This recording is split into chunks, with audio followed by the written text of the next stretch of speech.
Good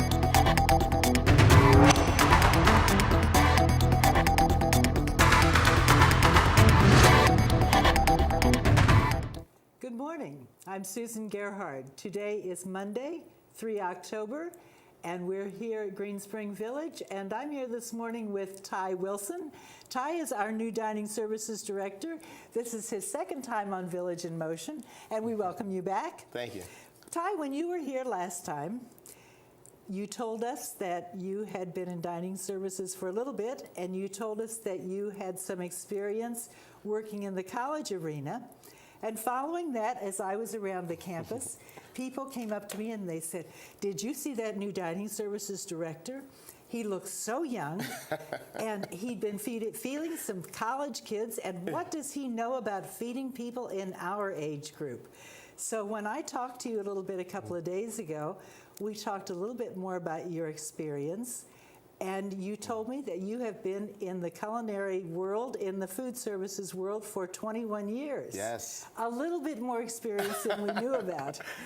So that's a good thing. Well, thank you. I'm glad everyone thinks I'm so young and youthful. And you are. That's a great thing. So let's briefly talk about your experience. You have a degree from Johnson & Wales University, Yes. which is a very fine university with an unusual college within the university, with a college in culinary arts. Yes. And yes. your degree is in what? Culinary nutrition. So I have an associate's degree from the same university in culinary arts, and then I continued on and got a bachelor's in culinary nutrition. So really beefed up on the nutrition part of it. Yes. And yes. then you followed on with 2 master's degrees, Correct. one in?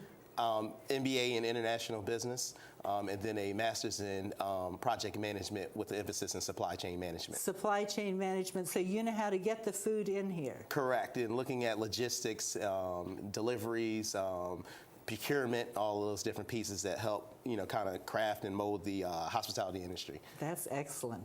Yes. So you left Johnson & Wales. Yes. And you told me 7 years working in the continuing care retirement community area. Correct. So that's excellent. Yeah, when I was still in completing my senior year, I actually started off in CCRCs doing an internship. And so one of the qualifications to get your bachelor's degree was to go out in the nutrition program and work in some type of healthcare or continuing care. And so I chose Emerald Bay, which was a CCRC community in Providence, Rhode Island. So and I want to move quickly through this, because we have lots of things to talk about. But I want to let people know that Ty is not new to taking care of folks our age, and he moved from 7 years in continuing care retirement communities. Then he came down here to our area with 8 years working in the Inova healthcare system. Yes. So you worked in the hospital community. Yes. Then you moved up to Johns Hopkins for a little bit. Yep. Moved there. Then you worked in the park community. Correct. In Manassas, in Prince William County, and also you worked in the golf courses area for a while. Yes. In there, and then you fed some of those college kids for a few years. Then I fed some of the college kids. Okay, so 21 years, a lot of good experience. Yes. Thank you for filling us in on that. Thank you. We have an exciting project to talk about here this morning. That's why we have all these great props. Yes. Tell me about these. Tell me what we're going to do. As I kind of travel around campus, and the folks who have had opportunity to speak with me know I'm very passionate about creating a sustainable future, and us being good stewards to our environment. So my first day on campus, I kind of looked around and wondered why we were still using non-recyclable products such as styrofoam. So these are familiar products to us. Yes. These are our carry-out products. Correct.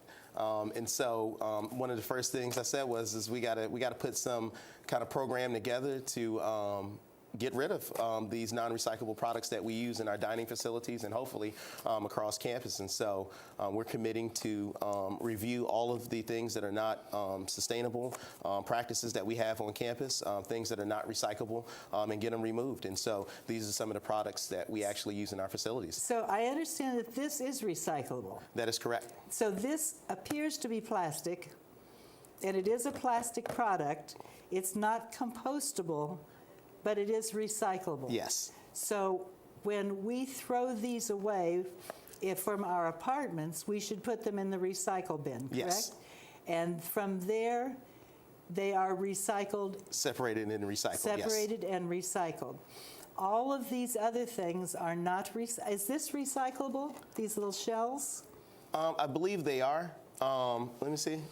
Yes, they are. So it has a little recycle symbol. So those are recyclable. Yes, and when it has the grade 6 on it, these numbers mean something, and it tells you the level of how they break down. And so anything usually a 6 or above is good product to be recycled. So we will continue to use these too.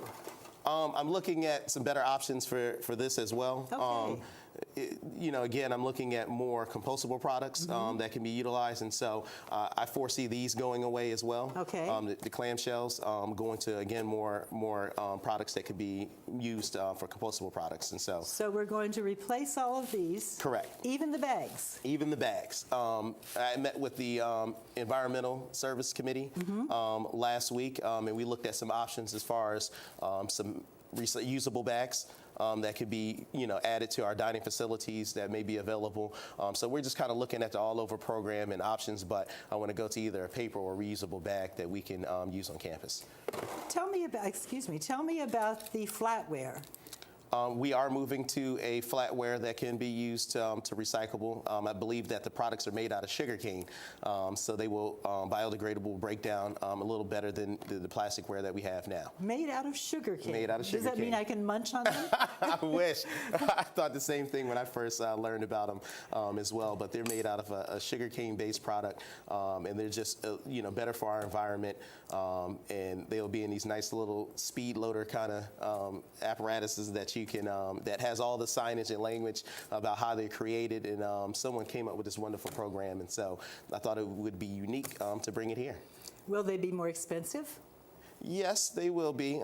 Anything that's good sometimes costs us a little bit more, but I think that's a sacrifice that we should be willing to make. They'll be more expensive on the front end, but will they save money for Green Spring on the other end? I believe so. I believe once we start looking at all of our recyclables and how we're dealing with it, usually, and I don't want to, misrepresent, the administration or executive committee, but usually when you go to a recyclable program, there is some type of federal kickback or discounts that you can get on the back end for going green and utilizing either compostable products.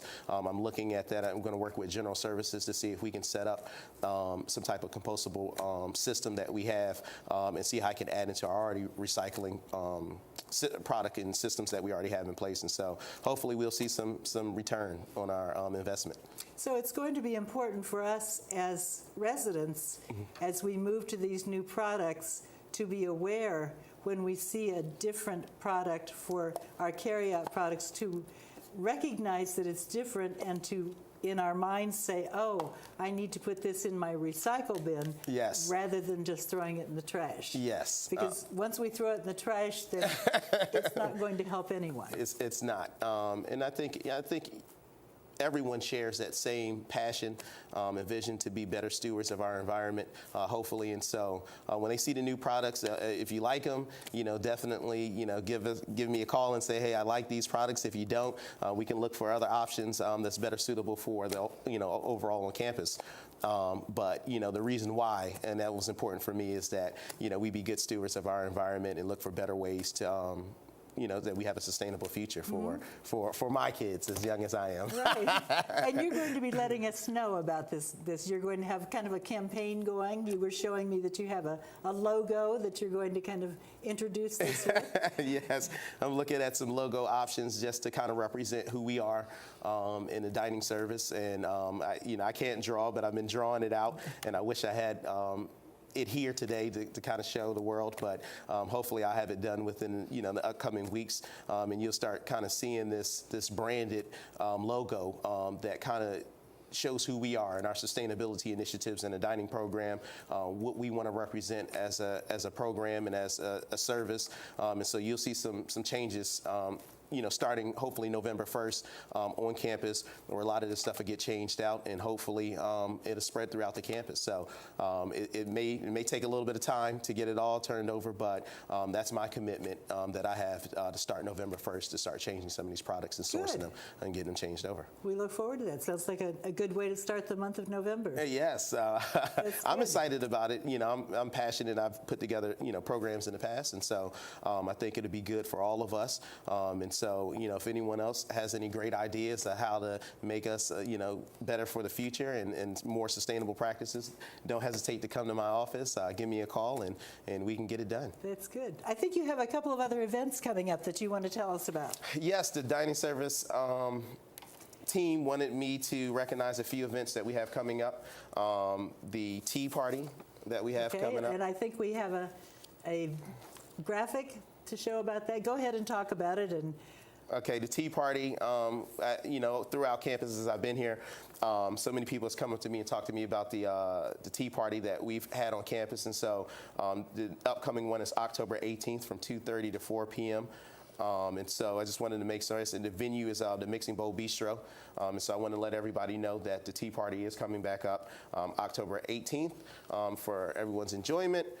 We also have dinner with Chef Robina at the, I believe, the VSA accounting room. Accounting room, excuse me, accounting room. It takes a while to get to know. Accounting room, yes. So dinner with Chef Robina at the accounting room. That is on Wednesday, October 12th. And what does Chef Robina have on the menu? Oh, on her menu, she has a wonderful menu. She has pumpkin de jour. That's a pumpkin soup with cream and a sprinkle of cinnamon. Candied peach salad with mesclun mix, heirloom tomatoes, walnuts, feta cheese drizzle with a citrus vinaigrette.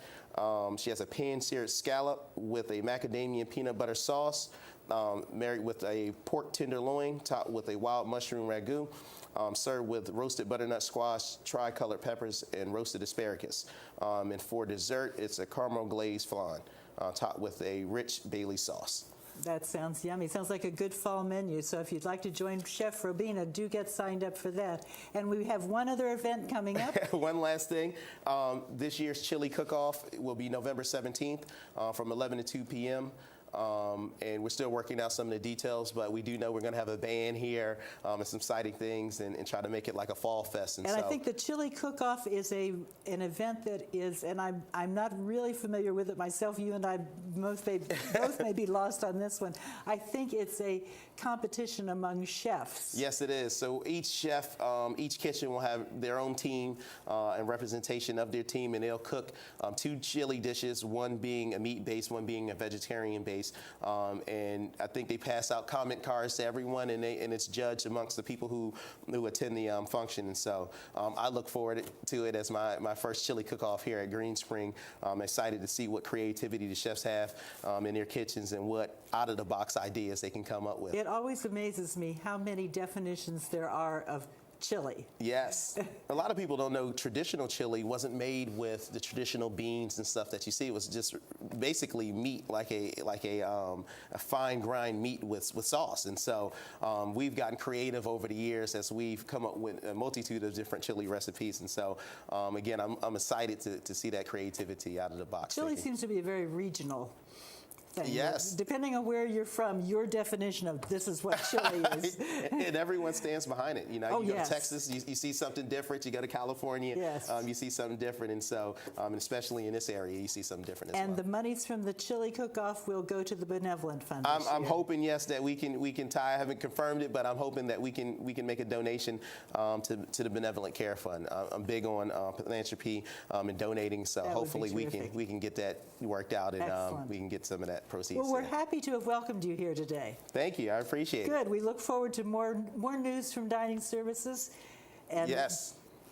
And just real quick, I will be doing some rounding at the dining facilities. So if I haven't had a chance to meet you, I will be coming around to the dining facilities in these upcoming weeks to meet a lot of the residents. Terrific.